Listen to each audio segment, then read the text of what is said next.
All right, thank you for clarifying my status, Aiden. Hey, listen, I'm going to apologize in advance. It's so cold in here, I'm afraid my nipples are going to be showing. It's really freaking cold. But I didn't come here to talk about that, fortunately. Air travel has really changed in my lifetime. When I was about 8 years old, I went on my first flight. It was a TWA jet. My dad made me put on a little monkey suit, you know, with a coat and tie. I actually got handed a pair of wings that said TWA and got taken into the cockpit, and it wasn't like a scene from Airplane. It wasn't. There was no pedophilia involved. But I remember there were linen napkins and really good food, and it was like this experience. And now it's nothing like that. We all know, you know, like everybody sits in the back in steerage class. And the fees, man, the fee thing that they do, if you have luggage, they charge you for that. I mean, they pretty much charge you for anything they can possibly separate out and charge you for. You get charged for your luggage. You get charged if you want to be... It's amazing the number of groups that have privileges that are greater than mine, because, you know, you're like group 2 and 14 groups board before you. So if you want to get into one of those groups where you can actually have a place to put your luggage, you pay for that.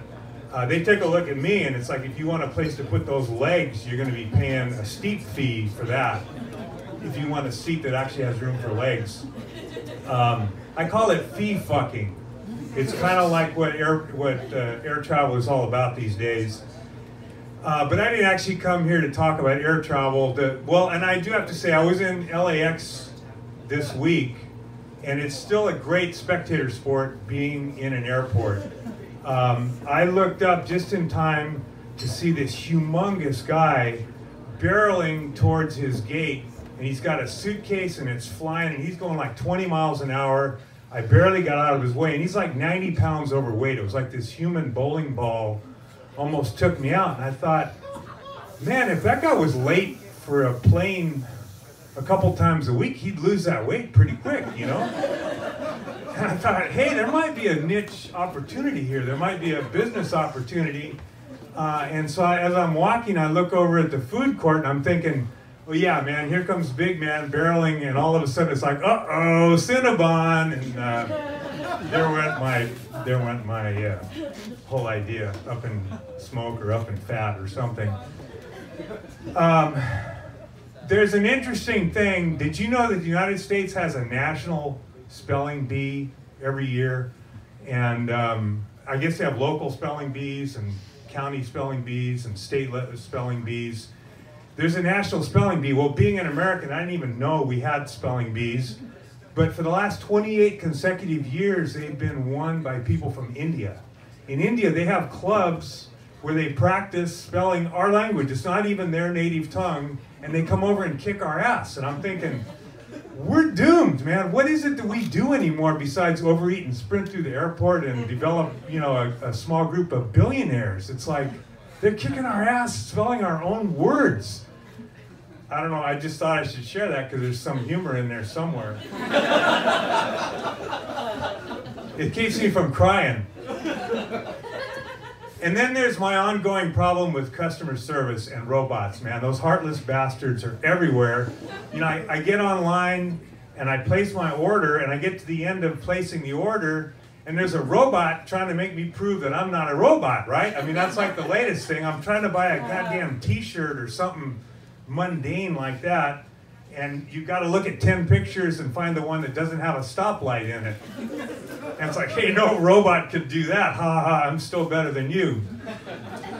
And then they invariably screw up your order, and you have to deal with the whole phone thing. You call in, and you go through 10 choices, and you choose the one you want, and you got 6 more choices. And you know, they've already sucked 6 minutes out of your life, you're in a bad mood, and a guy comes on the phone, along with a recording saying they may record, this call may be recorded for customer service. And I'm already annoyed, and the guy comes on the phone, he says, hello, my name is Bob. And I'm like, yeah, right, man, your name is Bob. Like, my name is Rajneesh Bodhisattva, you know? And so anyway, Bob and I have it always goes like this too. We have a discussion, I tell him my problem, he tells me why their policy won't align to help me. We waste 3 or 4 minutes, I get more and more heated, he starts saying "sir" a couple times every sentence, which is customer service for, hey, I'm in charge here, asshole, I'm gonna do whatever I want. And it always ends with the perfunctory, is there anything else I can help you with? And I'm like, you didn't help me with what I called for. You should say, is there anything else I can not help you with?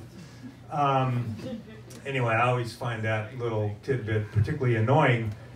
But what I realized the last time that happened, I started thinking things through, and what I ought to be doing instead of being annoyed, I ought to be thinking of what my name is going to be when India becomes a preeminent power in the world, that we know they're going to, and supplants the United States, and I'm working at a call center. So I'm trying to think of the correct name.